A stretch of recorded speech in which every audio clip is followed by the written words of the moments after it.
ကိုလှုပ်တဲ့ကောင်းမကောင်းကံတွေဟာကိုယ်နဲ့အတူတကွာပါလာမှာတဲ့ဘဝတန်တရား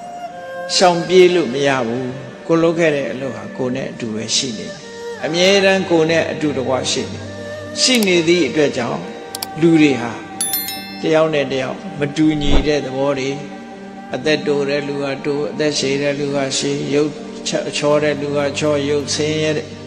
ကျုပ်ဆိုးတဲ့လူဟာဆိုးပစ္စည်းဥစ္စာပေါ်တဲ့လူဟာပေါ်တယ်ဆင်းရဲတဲ့လူဟာဆင်းရဲတယ်ဆိုတဲ့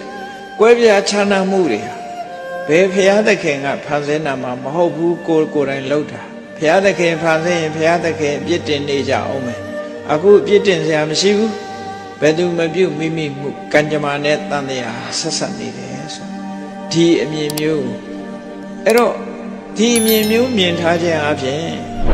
ငါလုံးလို့ငါဖြစ်တာဆိုရင်ကိုယ့်ကိုယ်ပဲပြစ်တင်မှုရှိလူကကိုယ့်ကိုယ်ကြတော့အပြစ်မတင်ဘူးနော်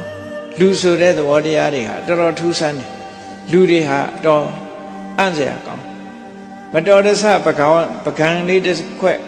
ကိုယ့်ကြောင့်ကြကွဲတယ်ဆိုရင်မတော်လို့တယ်သူများကြောင့်ကြကွဲရင်နမောနမဲနိုင်တယ်လို့အပြစ်တင်နော်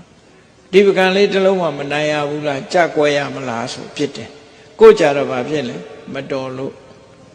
ကိုယ့်ကြတော့ခွင့်လွတ်ပြီးသားဖြစ်နေတယ်မတော်လို့ဆိုရပုံမှန်နဲ့ခွင့်လွတ်လိုက်တယ်ဟိုကကြတော့နမောနမဲနိုင်တယ်ဆိုပြီးစွဲချက်တင်တယ်